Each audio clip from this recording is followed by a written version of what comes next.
ओम श्री विष्णवे नमः।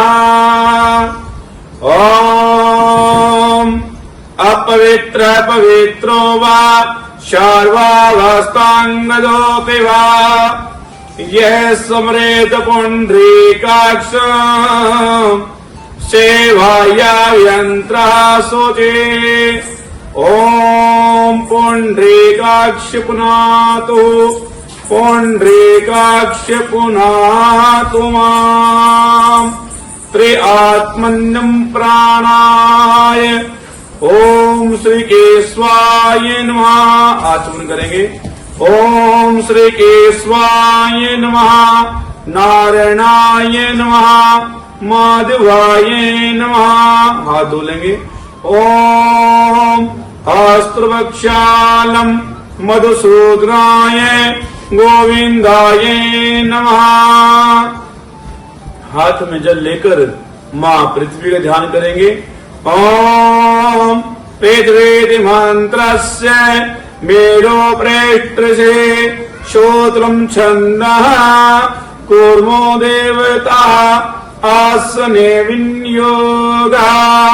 भगवान विष्णु जी का ध्यान करके घी का दीपक जागृत करेंगे। ओम दीपो ज्योति ब्रह्मा दीपो ज्योति जनार्दना दीपो ज्योति हर तुम्हें पापम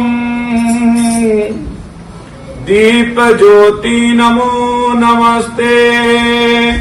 ओम संध्या दीपाय नमः। हाथ में चावल लेकर के श्री गुरु महाराज जी का एवं श्री गणपति गणेश महाराज जी का ध्यान करते हुए ब्रह्मा विष्णु महेश पंच देवता ध्यान करेंगे।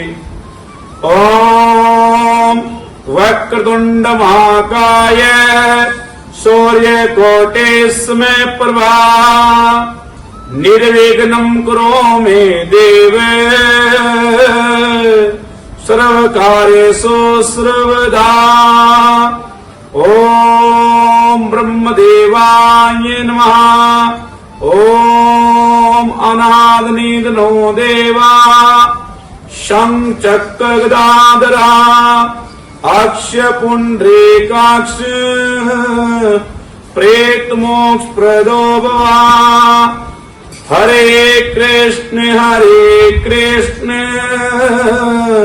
कृष्ण कृष्ण हरे हरे हरे राम राम राम हरे हरे। ओम नमो देवी महादेवी शिवाय सततम नमः। नमः प्राकृते भद्राय नेता प्रणता सम्मदाम।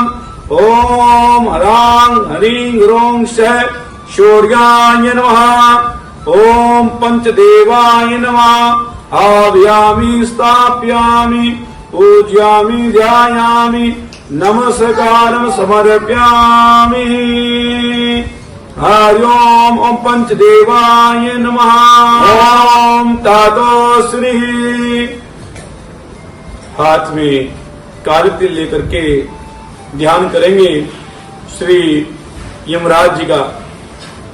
ओम भूर्भुवस्सुवः भगवन् यमराजाय नमः।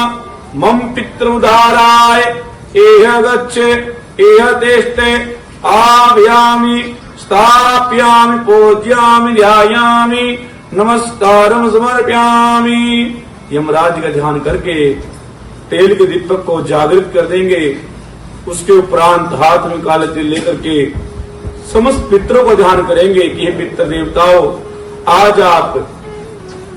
आज के दिन कथा श्रवण कीजिए और यहाँ पर उपस्थित हो जाइए। ऐसे ध्यान करते हुए जिसके निमित्त आप कथा श्रवण कर रहे हैं तो आप कथा श्रवण करने के लिए उनका आह्वान कीजिएगा हाथ में काले तिल लेकर के।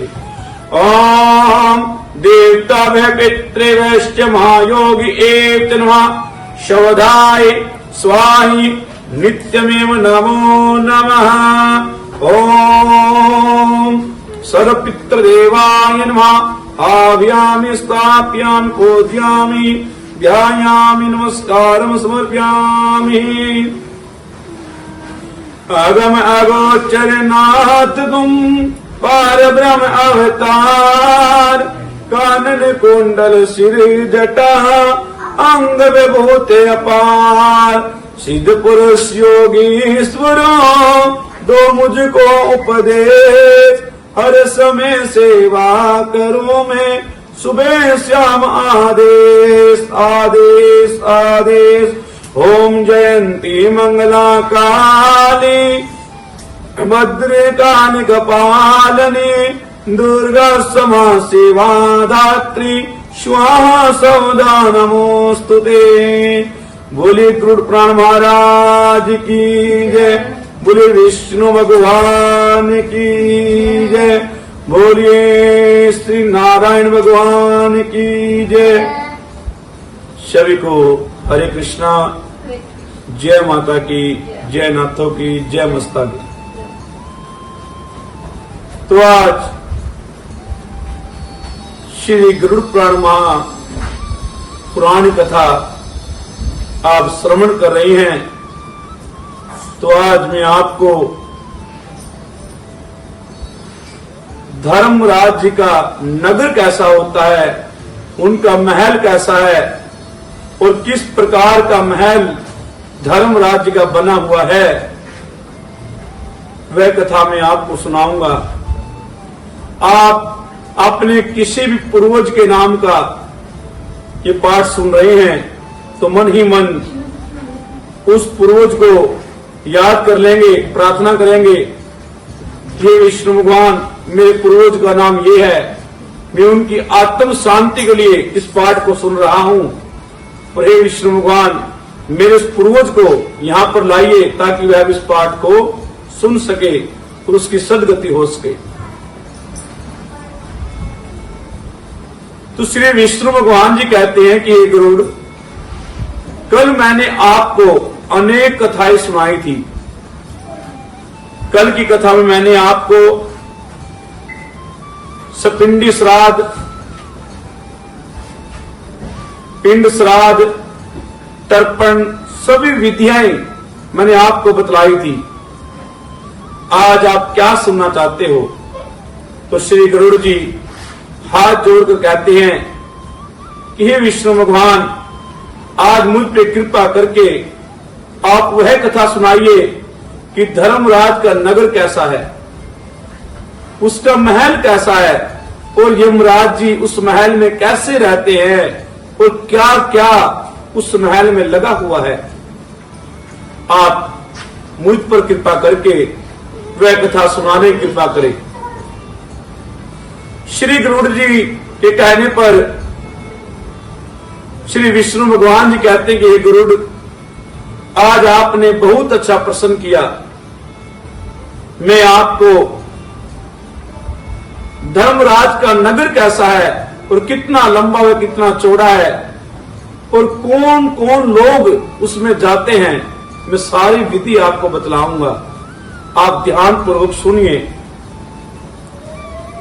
हे गरुड़, धर्मराज जी का महल बड़ा ही सुंदर है। जो पुण्यवान लोग होते हैं, जिन्होंने पुण्य किया है, सत्कर्म किया है, दान दया धर्म किया है, किसी गुरु के चरणों में रहकर जिन्होंने भजन किया है, वही उस नगर को देख पाते हैं। पापी लोग तो उस नगर को भली भांति नहीं जानते। जो ऋषि महात्मा है, जो अच्छे कर्म सत्कर्म करने वाले हैं, वे सभी जानते हैं कि भगवान का नगर कैसा है,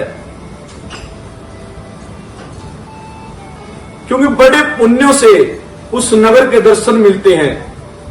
जो पापी लोग होते हैं उनको धर्मराज के नगर में दक्षिण दरवाजे से लेकर जाया जाता है। यानी भगवान धर्मराज के महल के 4 दरवाजे हैं, एक पूर्व में, एक पश्चिम में, तीसरा उत्तर में, चौथा दक्षिण में।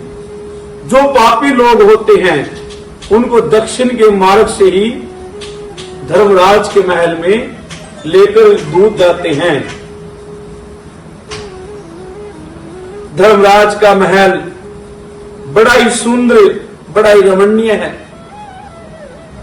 वह महल कठोर वज्र से बना हुआ है, जैसे कोई बड़ा पहाड़ हो वो बड़े कठोर हो, यानी उसके ऊपर कुछ भी चढ़ जाए, कुछ भी मार दे, वह महल ठस से मस नहीं होता।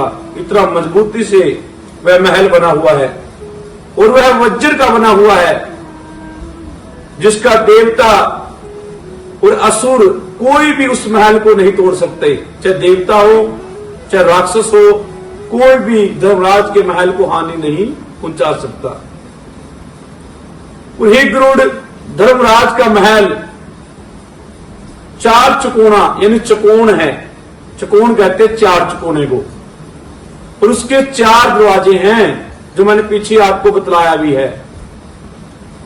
और ऊंचे ऊंचे प्रकटों 4 द्वारी, यानी धर्मराज का जो पुर है या महल है, पुर कहते हैं महल को, मैंने पहले कहा था।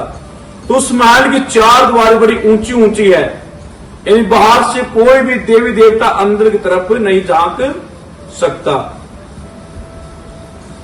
और वह कितना बड़ा है, 1000 योजन और 4000 कोस का बताया गया है। अब आप लगा लीजिए कितना लंबा चौड़ा हुआ, 1000 योजन और 4000 कोस। अब कहते हैं कि एक कोस में शायद 2.25 या 3 किलोमीटर होता है। तो आप फला लीजिए बैठकर कितना लंबा चौड़ा उनका महल होगा। उस महल में चित्रगुप्त जी का एक सुंदर मंदिर है। उसी महल में भगवान यमराज जी का सहायक जो है, जो यमराज जैसी डिट्टो कॉपी है, बिल्कुल जैसा यमराज दिखता है ऐसा ही चित्रगुप्त दिखता है। और हमारे लेखे जोखे सब चित्रगुप्त के पास ही होते हैं। तो उस महल में उस चित्रगुप्त का एक सुंदर सा मंदिर है, और वह मंदिर 25 योजन चौड़ा। योजन हनुमान चालीसा में आती है कि पृथ्वी से सूर्य की लंबाई कितनी है, ऊंचाई कितनी है, 100 योजन, यानी 1 योजन में पता नहीं कितने ऊंचाई होती है। तो भगवान चित्रगुप्त का मंदिर 25 योजन ऊंचा, 25 योजन लंबा तथा 10 योजन ऊंचा है, यानी 25 योजन चौड़ा और 25 योजन लंबा और 10 योजन उसकी ऊंचाई है। 10 योजन जो बहुत सुंदर और लोहे के दीवारों से गिरा हुआ है, यानी जो चित्रगुप्त का मंदिर है वह लोहे की दीवार उसके चारों तरफ बनी हुई है। मजबूत लोहा, ये हमारे वाला लोहा नहीं, मजबूत, जो बहुत ही सुंदर दिखता है। उसके मंदिर में यानी चित्रगुप्त जी के मंदिर में आने जाने के लिए सैकड़ों गलियां हैं, एक नहीं सैकड़ों, ये नहीं पता कितनी गलियां हैं। और वह मंदिर लंबी लंबी ध्वजाएं, झंडे, पताकाएं और बड़े बड़े विमान उस मंदिर में खड़े हुए हैं। और वह मंदिर चारों तरफ से सजा हुआ है, गाने बजाने के शब्दों से शब्द म्यान है, अर्थात 24 घंटे उस मंदिर में कीर्तन रहता है, कीर्तन होता रहता है। कुशल चित्रों द्वारा चित्रित, अर्थात उस मंदिर में अनेक प्रकार के चित्र सजाए गए हैं, यानी चित्र या मूर्ति बनाई गई है। उसी मंदिर में सुंदर एक फुलवारी है। उसी मंदिर में एक बहुत सुंदर जल का झरना है, एक गर्म पानी का, एक ठंडे पानी का और एक बिल्कुल शीतल मीठे जल का। अनेक झरने उस मंदिर में बहते रहते हैं, वहां किसी चीज की कमी नहीं है। एक गरुड़, ना तो वहां पर दुख है न सुख है, न वहां पर जवानी है न बुढ़ापा है, वह सब एक समान है और सभी सुखी होकर भगवान का सब भजन वहां पर करते हैं। और नाना प्रकार के सुंदर पक्षी उस मंदिर में बोलते रहते हैं। गंधर्व और अप्सराएं चारों ओर से उस मंदिर को घेरे रहती है, यानी जो गंधर्व है, अप्सराएं हैं, वे भगवान की परिक्रमा करती है, चित्रगुप्त जी की प्रार्थना करती है और चारों ओर से मंदिर घिरा रहता है, यानी एक भीड़ रहती है, लाइन बनी रहती है। उस नगर की सभा में एक अद्भुत आसन है, जैसे मैं इस सोफे बैठा हुआ हूं, ये तो उसके तिन के बराबर भी नहीं है। एक बहुत सुंदर आसन है और उस आसन पर चित्रगुप्त जी सदैव बैठे रहते हैं और उसी आसन पर बैठकर चित्रगुप्त जी मनुष्य के शुभ अशुभ कर्म लिखते रहते हैं। मनुष्य से भूल हो सकती है पर चित्रगुप्त से एक शब्द की भूल नहीं हो सकती। जैसा हमने किया है और जैसा कर रहे हैं वह सब वहां पर वर्णित मिलेगा, आपको लिखा मिलेगा। कोई भी दुनिया की ऐसी ताकत नहीं है जो चित्रगुप्त की कलम से लिखा हुआ भेज सके। वे मनुष्य के पुण्य कर्म और पाप कर्म लिखने में कभी भूल नहीं करते, उनके द्वारा कोई भूल नहीं होती।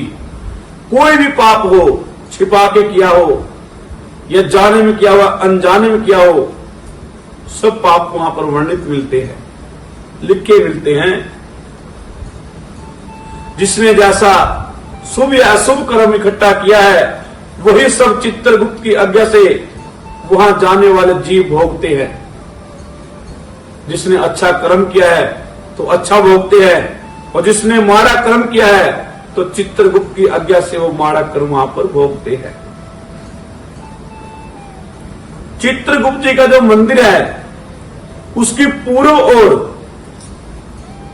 जवर नाम का घर है। जवर कहते हैं बुखार को, नाना प्रकार के बुखार, काले बुखार, पीले बुखार, अनेक प्रकार के बुखार। और दक्षिण की ओर सूल, मकड़ी, छाला आदि दुखदायी स्थान है जो जीवों को दुख देने वाला है, जिसमें पापी लोग जाते हैं। और चित्रगुप्त के मंदिर से पश्चिम की ओर कारपास, अजीर्ण और अरुचि रोग का स्थान है और उत्तर की ओर राजयोग, पांडु, पिलिया रोग और नाना प्रकार के दुख देने वाले जीवों का घर है, जिसमें पापी मनुष्य को निकाला जाता है। और ईशान कोण में, यानी मंदिर से जो ईशान कोण पड़ता है उसमें सिर में पीड़ा देने वाला, सिर में कीले गाड़ने वाला ऐसा स्थान बना हुआ है। अग्नि कोण में बहुत भयंकर स्थान बना हुआ जिसमें जीव को पीड़ा दी जाती है। और चित्रगुप्त के मंदिर से नृत्य कोण में अतिसार नाम का एक कोण बना हुआ है, उसमें भी जीव को ताड़ना, प्रताड़ना, मारना, धमकाना सब किया जाता है। और वायु कोण में शीत नाम की वायु, यानी ठंडी वायु, ठंडी हवा वहां पर चलती रहती है। ऐसे में उस पापी जीव को उसमें धकेल देते हैं और वह रोता है, चिल्लाता है कि हाय भाई, हाय पुत्र, मुझे बचाओ। और वहां पे बचाने वाला कोई नहीं होता। एक गरुड़ वहां पे तो एक ही चीज बता सकती है, वो है शुभ कर्म। जिसने शुभ कर्म किया है वह बच जाएगा, जिसने नहीं किया वहां पर उसे कोई सुनाई नहीं होगी। एक गरुड़ इसी प्रकार की अन्य व्याधियों से वह चित्रगुप्त का स्थान बना हुआ है और वहां पर बैठे चित्रगुप्त मनुष्य के शुभ अशुभ कर्म लिखा करते हैं और बताते हैं। चित्रगुप्त के स्थान के आगे, यानी जो चित्रगुप्त का मंदिर है उससे आगे 20 योजन पर, यानी 20 योजन चलने के बाद मंदिर के बीचों बीच, इन्होंने लिखा कि मंदिर के पुर के बीचों बीच, पुर का मतलब मंदिर, उसके बीचों बीच एक दिव्य रत्न का बना हुआ बिजली के समान सूर्य से कांति वाला धर्मराज का मंदिर है। यानी चित्रगुप्त का जो मंदिर है उससे 20 योजन आगे चलो, बीचों बीच बिल्कुल, तो वहां पर एक बिजली के समान चमकने वाला आपको दिखाई देगा रत्नमय सिंहासन, रत्नमय बड़ा सुंदर धर्मराज का मंदिर। वह मंदिर 200 योजन लंबा, 200 योजन चौड़ा है और 50 योजन ऊंचा है। चित्रगुप्त का मंदिर 10 योजन ऊंचा है। ध्यान दीजिए, और धर्मराज का मंदिर 50 योजन ऊंचा है।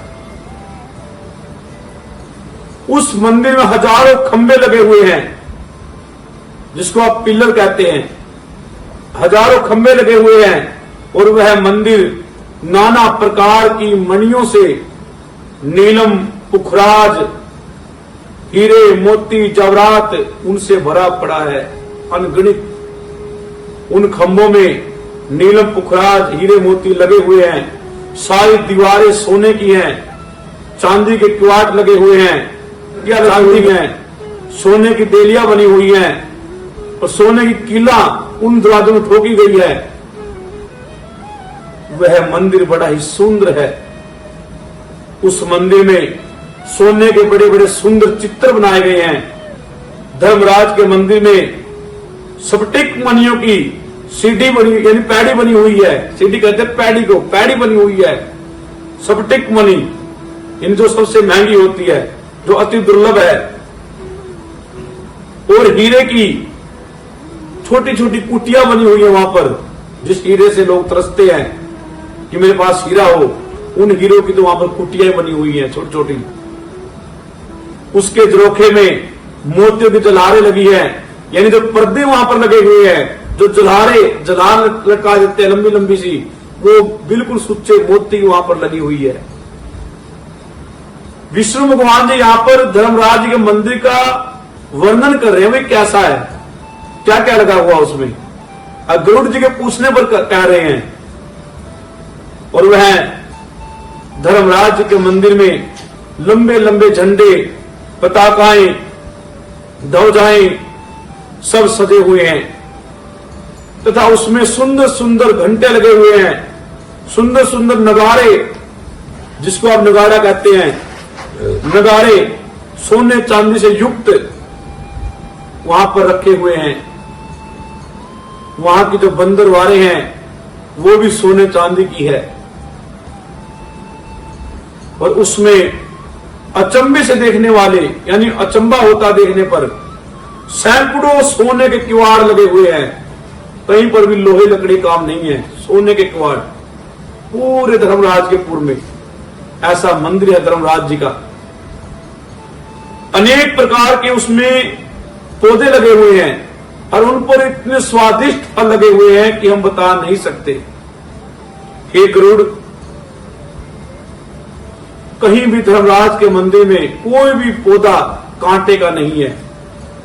सभी पौधे फूल, फल, फलहार खिलाने वाले हैं। इसी प्रकार के अन्य आभूषणों से, यानी जितने भी आभूषण हैं जिसको हमने देखा भी नहीं, गहने, आभूषण कहते हैं गहने को, वह सभी आभूषणों से सजा हुआ एक सुंदर धर्मराज जी का मंदिर है।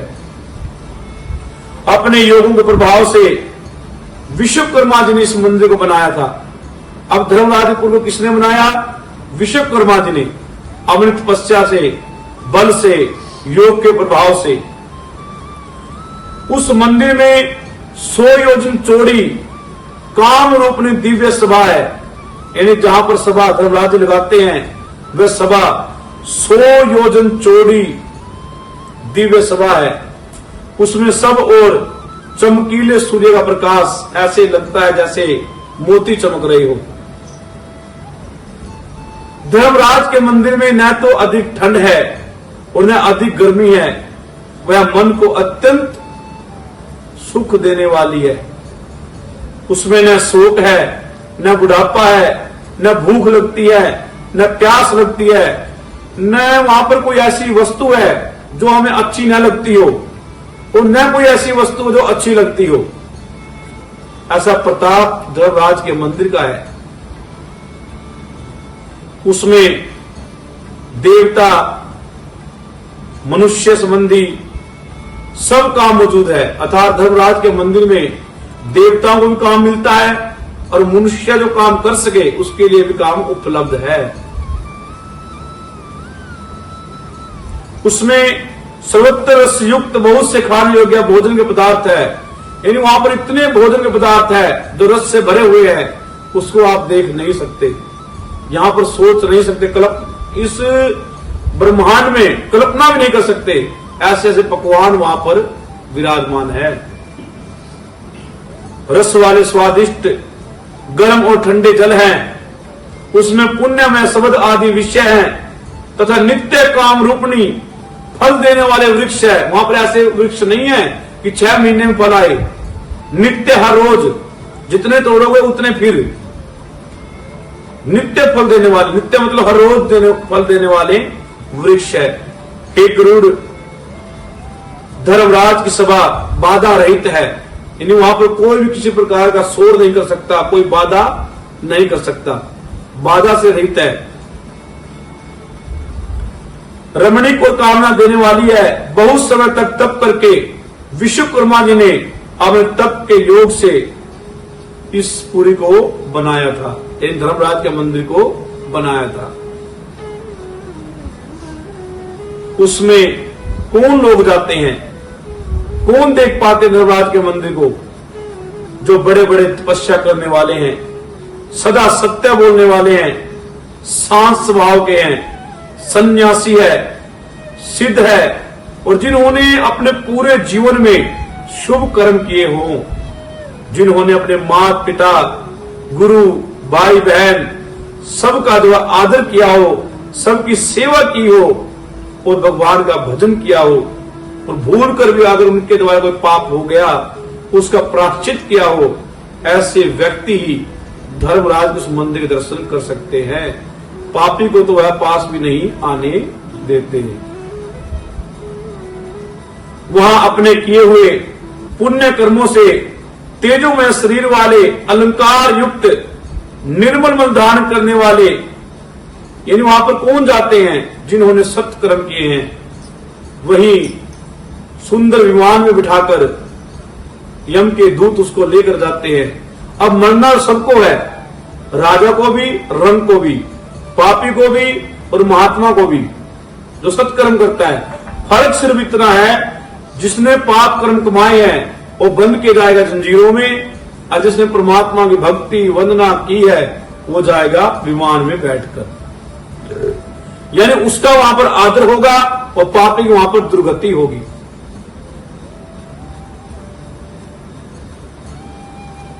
उस दिशा में 10 योजन विस्तृत सब रत्नों से भरा हुआ एक अनुपम सुंदर आसन पर धर्मराज विराजमान है, यानी उस सभा में सुंदर आसन बना हुआ है और वह आसन 10 योजन का लंबा चौड़ा है और उस पर धर्मराज जी बैठे हुए हैं।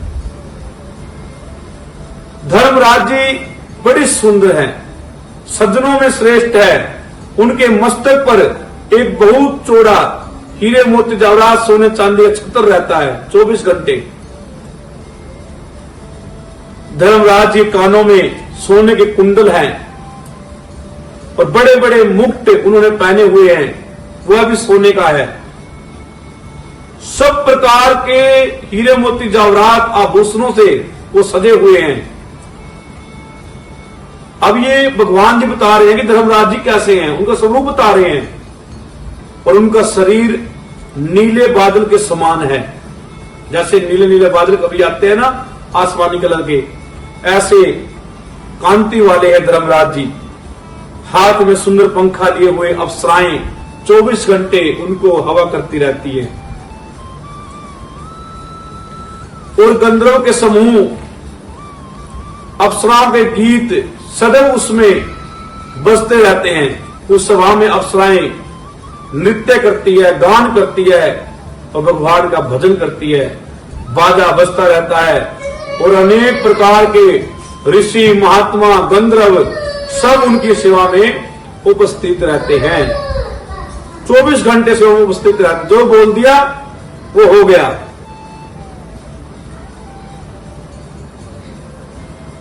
और वो जो सेवादार है वो हमारे जैसे सेवादार नहीं है कि अपने गुरु के सामने या अपने देवता के सामने 24 घंटे मुंह को चलाते रहे, वो चुपचाप वहां पर खड़े रहते हैं। धर्मराज जी के पास हाथ में पास लिए हुए चुपचाप बहुत बलवान काल और विचित्र रूप चित्रगुप्त तथा यमराज से वे सेवित है। धर्मराज जो है उसके पास काल, चित्र और चित्रगुप्त और यमराज वो सभी उसके पास खड़े रहते हैं उनकी आज्ञा में। ऐसे श्रीमान धर्मराज जी यमराज के हाथ में फांसी और दंड लिए हुए भयंकर रूप आज्ञा में रहने वाले और अपने तुल्य बल वाले अनेक योद्धा खड़े रहते हैं। जो यमराज जी हैं उनके पास भयंकर योद्धा खड़े रहते हैं, एक से एक भयंकर बलवान। एक गरुड़ वहां पर अग्निश्वाता नाम के पितर, सोमपा नाम के पितर, कुसुम्पा नाम के पितर, सौदावंत नाम के पितर, वैशद पितर, मूर्त और अमूर्त जो पितर हैं वे सब वहां पर उनकी सेवा में लगे रहते हैं। सब मुनि, बड़े बड़े ऋषि मुनि उन्हें पूजा करते हैं। अत्रि, वशिष्ठ, पुलह, दक्ष, पुलस्त्य, अगस्त्य और नारद जी ये सब उनकी आज्ञा में धर्मराज के सभासद हैं। क्या है? सभासद। जैसे एक हमारे यहां पर बनाई हुई है ना एक ट्रस्ट, उसके जो जितने भी लोग हैं ट्रस्टी उनको सभासद कहते हैं। जय घर के सदस्य होते हैं, तो घर के सदस्य की तरह वो सभी ऋषि मुनि उनके साथ रहते हैं। इतने सभासद हैं कि हम उनका नाम यहां पर नहीं लिख सकते क्योंकि वो बहुत नामों वाले हैं, संख्या में नहीं कह सकते। धर्म शास्त्रों की व्याख्या में यथायाथ निर्णय करने वाले ब्रह्मा जी की आज्ञा से धर्मराज की सेवा करते हैं। यानी जितने भी सभासद हैं वो सभी ब्रह्मा जी की आज्ञा से धर्मराज की सेवा में रहते हैं। ब्रह्मा जी ने आज्ञा दे रखी है सभी ऋषि मुनियों के कि आप धर्मराज की सेवा में रहो। तो ब्रह्मा जी की आज्ञा से सभी वो ऋषि मुनि धर्मराज की सेवा में उपस्थित रहते हैं। सूर्यवंशी, सोमवंशी तथा अन्य जो धर्मात्मा राजा लोग हैं। और सूर्यवंश में कौन थे? श्री दशरथ जी। चंद्रवंशी कौन थे? श्री कृष्ण जी, वासुदेव जी। तो वो जितने राजा हुए हैं उनके नाम क्या क्या है?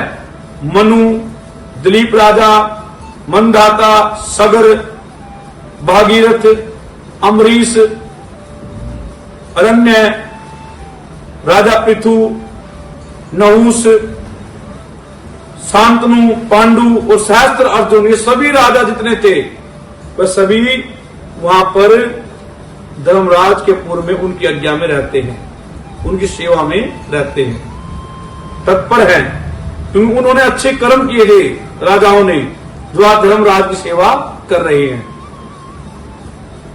धर्मराज की सेवा में धर्म ही विद्यमान है, वहां पर ना झूठ है, ना कपट है, ना छल है, सिर्फ धर्म ही वहां पर अगीर रहता है।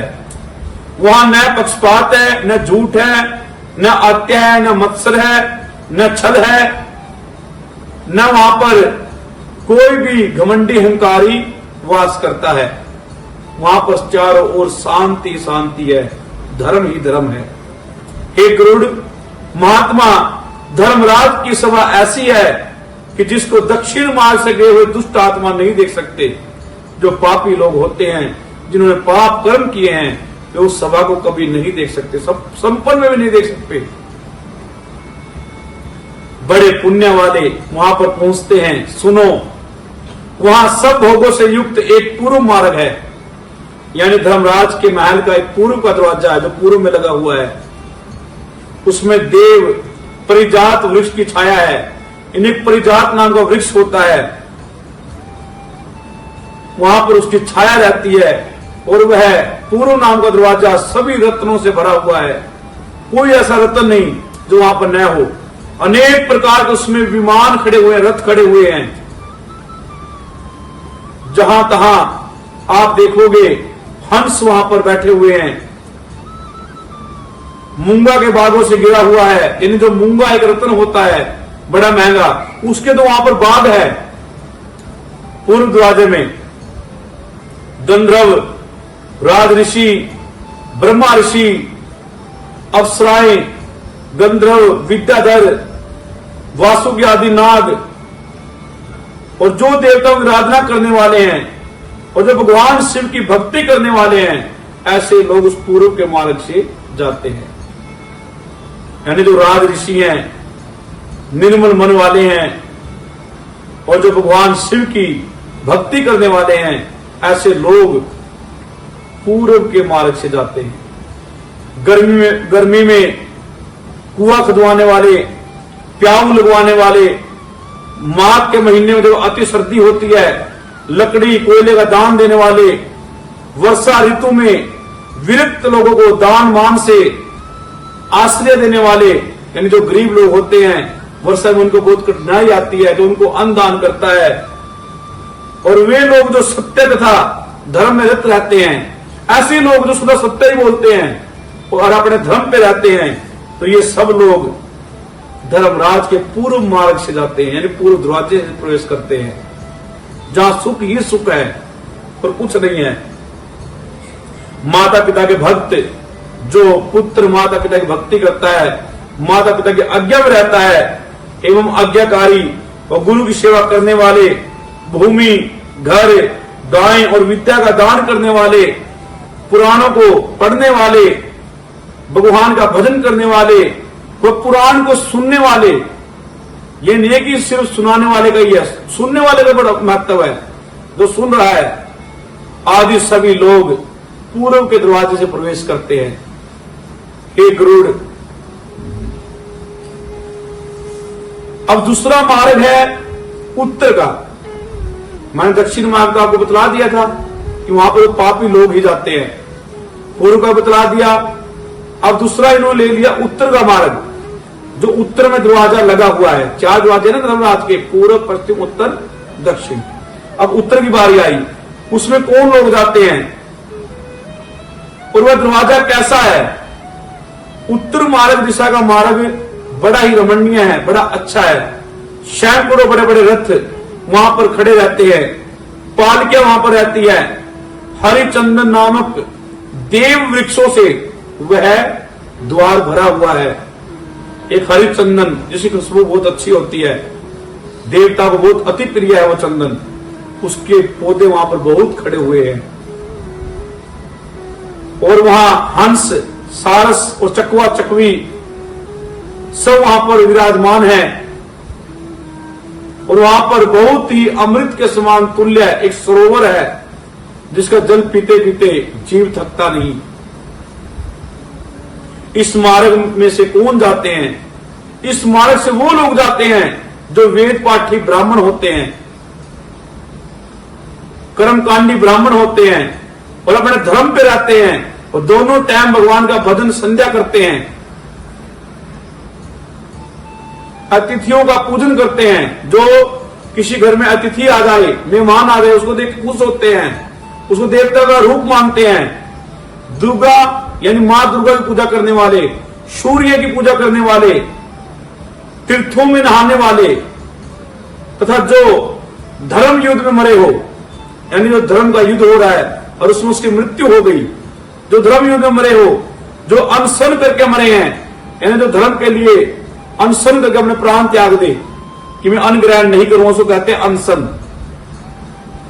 जो काशी में मरे हैं, जिनकी मृत्यु गौशाला में हुई है, जो तीर्थ के जल में मरे हैं, यानी कोई गंगा के में नहाने के लिए गया और उसमें उसकी मृत्यु हो गई, जो तीर्थ के जल में मरे हैं, वे सभी धर्मात्मा उत्तर के मार्ग से धर्मराज के महल में प्रवेश करते हैं।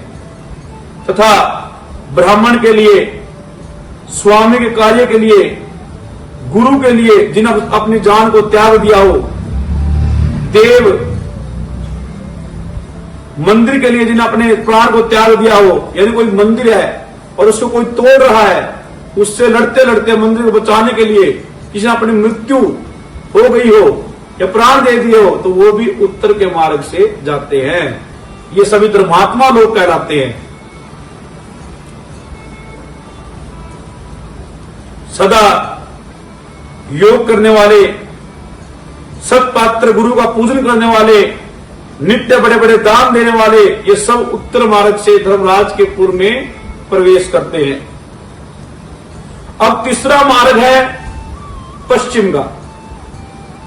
वो कैसा है? अनेक प्रकार के रत्नों के मंदिर उस मार्ग में बने हुए हैं। रत्न के मंदिर, हीरे मोती जवाहरात के, उसमें सदा अमृत तुल्य रस से भरी बावड़ियां बहती रहती है। अनेक प्रकार के रस,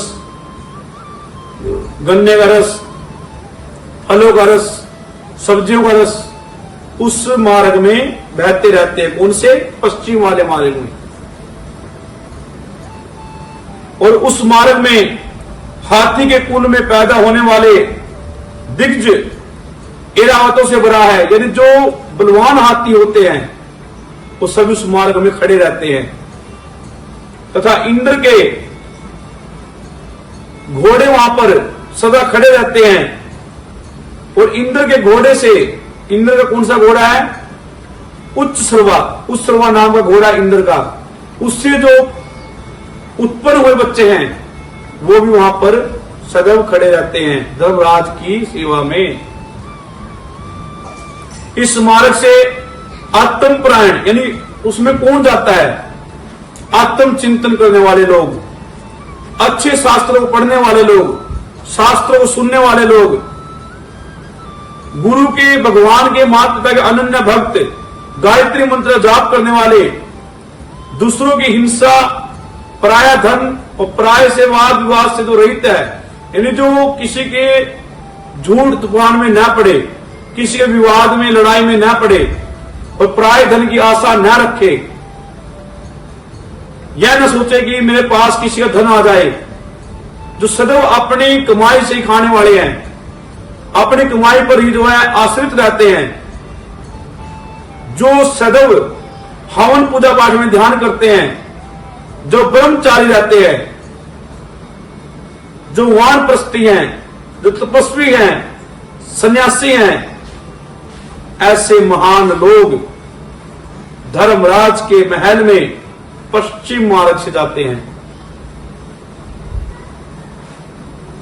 जो व्यक्ति तीनों ऋणों से मुक्त हो जाता है। अब आप बताओ 3 ऋण कौन कौन से हैं?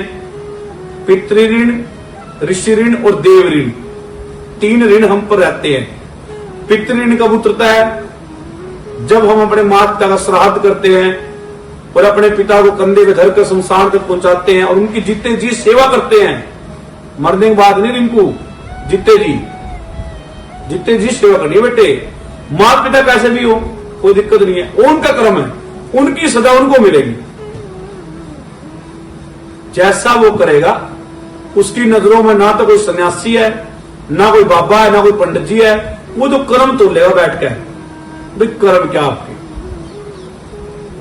यहां तो आप जज हो, मास्टर हो, डॉक्टर हो, बड़ी बड़ी फैक्ट्री आपकी लगी हुई है, कोई बात नहीं, वहां नहीं देखा जाए कुछ भी।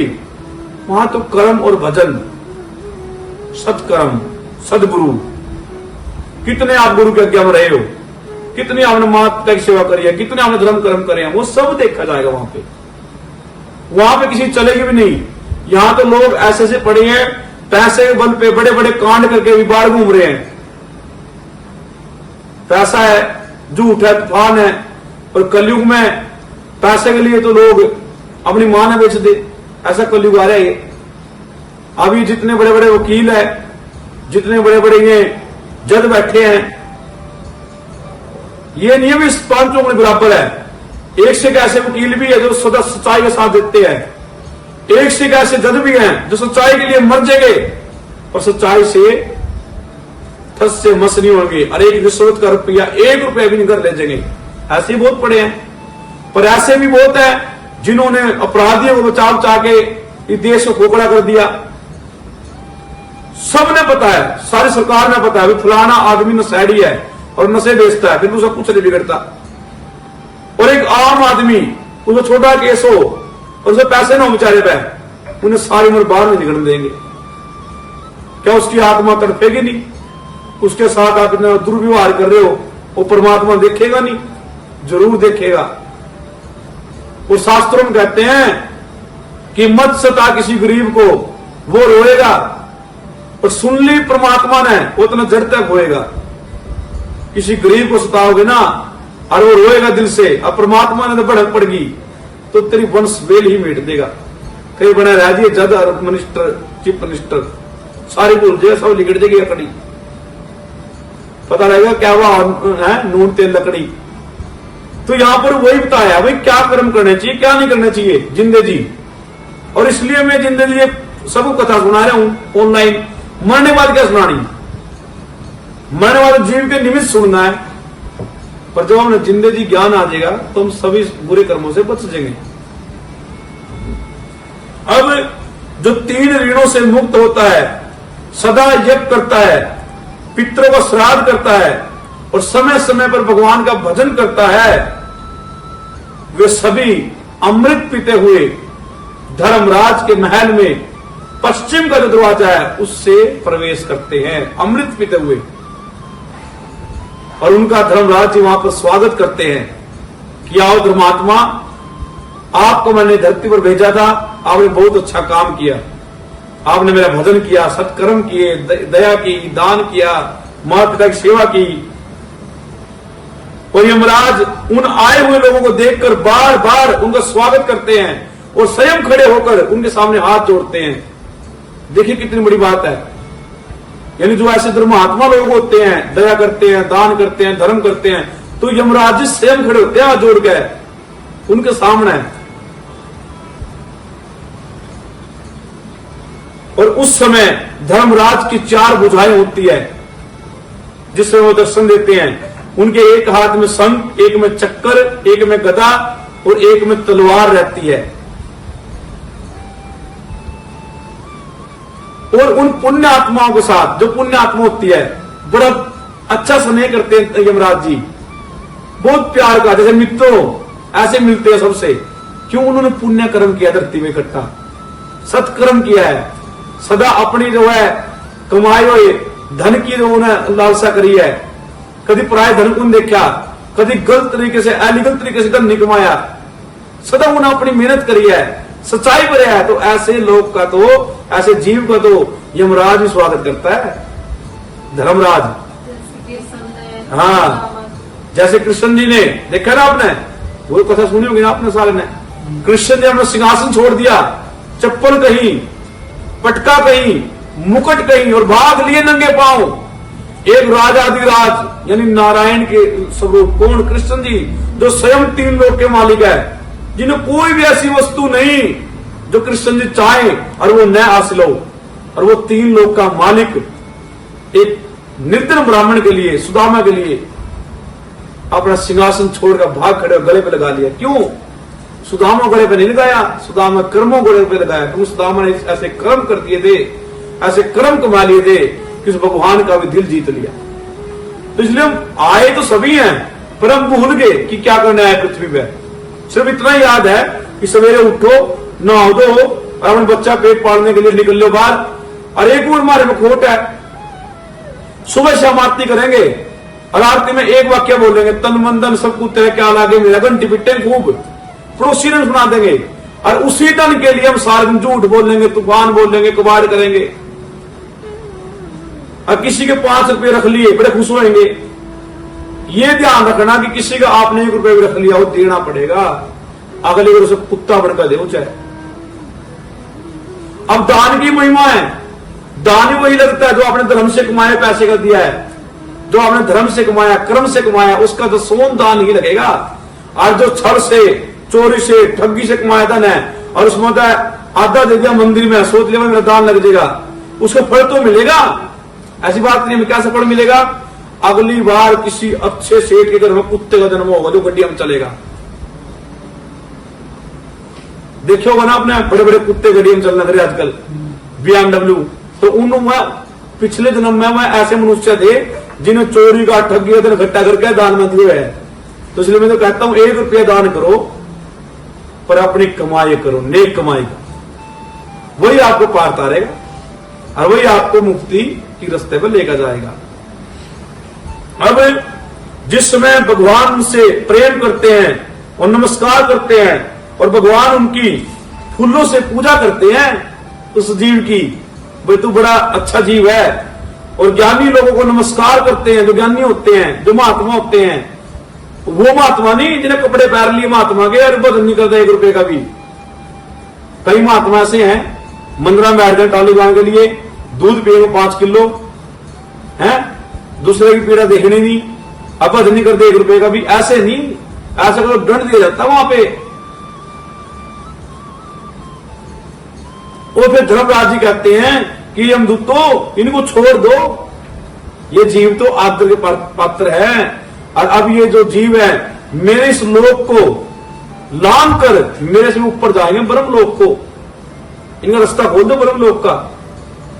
यानी धर्मराज जो है उसके द्वार से होते हुए सारे रास्ते जाते हैं, कृष्ण जी का भी, यम और शिवपुरी का भी, और वैकुंठ लोक का भी, सारे रास्ते वहां आता है। वो कर्म कुमाया होगा तभी खोलेगा, अरे नीचे ही घुमा लेगा अपने।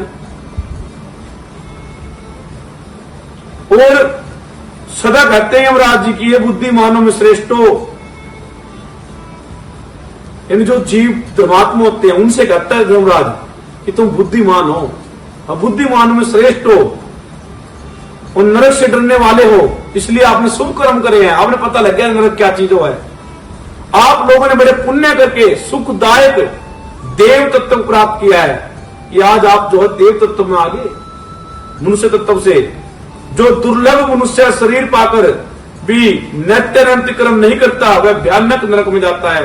इन्हें मनुष्य जन्म पा लिया और इन्हें पाकर न भक्ति करता, न परमात्मा ध्यान करता, न किसी संत की इज्जत करता, न पुराण सुनता, कभी न कथा सुनता, अपने घमंड में फिर रहा है। ऐसे को तो नरक का भागी वहां पर बनाया जाता है। अरे ये तो मार्ग है ना पश्चिम उत्तर अपूर्व का, ये तो उसको सपने में दिखते। दक्षिणी मार्ग लेकर जाओ ना, तो जहां पे सिर्फ दुख ही दुख है, यातना ही यातना है। मैं पीछे कथा बोल रखी, सुन लियो। इसलिए सब प्रकार का यत्न करके धर्म का संचय करना चाहिए, धर्म इकट्ठा करना चाहिए, सत्कर्म इकट्ठा करना चाहिए। दान दया धर्म का एक इतना राख खर्च तैयार कर लो कि हमारा खत्म न हो ऊपर। वहां पे ना तो गड्डी चलेगी, ना कोठी चलेगी, ना बेटे चलेंगे, ना भाई चलेंगे। करेगा धर्म कर्म जो इकट्ठा कराया है वो सारा आपके साथ चलेगा, लाजमी है। यानी ऐसा पुण्य इकट्ठा करके जो लोग वहां पर जाते हैं तो धर्मराज जी उनको नमस्कार करते हैं। ऐसे धर्मराज के वचन सुनकर और धर्मराज के पूजे जाने के बाद वो जीव ब्रह्म लोक को जाते हैं, वैकुंठ लोक को जाते हैं और परम पद को प्राप्त कर लेते हैं। एक गरुड़ और कोई बड़े आदर से धर्म सभा में रह जाता है। कोई कोई व्यक्ति जीव कहता है कि प्रभु ये धर्मराज जी मैंने तो आपकी सेवा में रख लो, मैं ब्रह्म लोक में जाना चाहता, बड़े आदर से वही रह जाता है। और वहां कल्प भर तक रहकर सभी भोगों का भोग भोग कर शेष पुण्य जब उसका बच जाता है तो वह मनुष्य शरीर में दोबारा फिर जन्म लेता है और अच्छे कुल में पैदा होता है और अच्छे गोत्र में पैदा होता है और फिर वह भगवान का भजन करता है, पुण्य कर्म करता है, सत्कर्म ही करता है।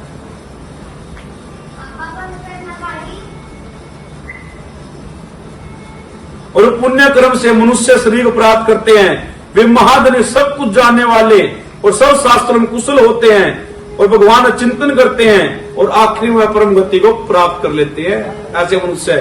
हे गरुड़, तुमने जो मुझसे यमलोक का हाल पूछा था कि यम का लोक कैसा है, कितने दरवाजे हैं, धर्मसभा कैसी है, चित्रकूट का मंदिर कैसा है, तो आज की कथा मैंने सब बतलाया। अब आप क्या सुनना चाहते हो? हे गरुड़, आने वाले कली काल में जो अपने पूर्वजों के निमित्त इस धर्म मार्ग की कथा को सुनेगा उसके पूर्वज जरूर धर्म मार्ग को देखेंगे और उनकी मुक्ति होगी और उनके पितरों को संतुष्टि मिलेगी, शांति मिलेगी। जो कोई भी गरुड़ पुराण की इस दिव्य कथा को सुनेगा वह कोटि कोटि को फल प्राप्त करेगा। तो हे गरुड़, आज की कथा मैंने आपको पूर्ण बतलाई, अब आप क्या सुनना चाहते हो? तो श्री भगवान की वाणी सुनकर गरुड़ जी कहते हैं कि प्रभु, मैं अब आपसे जानना चाहता हूं कि जो धर्मात्मा लोग होते हैं उनका जन्म कैसे होता है, मुझे बतलाइए। तो विष्णु भगवान जी कहते हैं कि हे गरुड़, यह कथा मैं आपको सुनाऊंगा। आज हम कथा यहीं पर विश्राम देते हैं। बोलिए गुरु पुराण महाराज की, श्री विष्णु भगवान की। आज कथा हुई पूर्ण, विदा हुए गरुड़ भगवान। कथा गई 3 लोक को, मेरा कोटि कोटि प्रणाम। करो विश्राम गरुड़ पुराण, करो विश्राम गरुड़ पुराण। तो आज की दिव्य कथा जो मैंने की है वह हमारे पड़ोस में माता खजानी देवी के निमित्त मैं करता हूँ। इसका फल जो भी प्राप्त होता है उसके निमित्त करता हूँ कि उनके निमित्त वह फल जाए और उनकी आत्मा को शांति हो। तो आप जितने बैठे हुए हैं 3 बार मेरे साथ उनकी आत्मा शांति के लिए गायत्री मंत्र जाप करेंगे। ओम भूर्भुवः स्वः तत्सवितो वरेण्यं भर्गो देवस्य धीमहि धियो ओम भूर्भुवः स्वः तत्सवितुर्वरेण्यं भर्गो देवस्य धीमहि धियो ओम भूर्भुवः स्वः तत्सवितुर्वरेण्यं भर्गो देवस्य धीमहि धियो ओम द्यौः शान्तिरन्तरिक्षगो शान्तिः पृथिवी शान्तिरापः शान्तिरोषधयः शान्तिर्विश्वे देवाः शान्ति ब्रह्मा शान्तिः सर्वगो शान्तिः शान्तिरेव शान्तिः सामा शान्तिरेधि सुख शान्तिर्भवतु शांति शांति। ओम सभी को हरे कृष्णा। जय माता की, जय नाथों की, जय मस्ता की। तो आप सभी जो कथा देख रहे हैं वो आरती कर लीजिए। उसके बाद शांति पाठ पढ़कर मन से कल्पना कीजिए कि जो मैंने पाठ सुना है उसका पूरा फल मैं अपने पूर्वजों के निमित्त करता हूँ।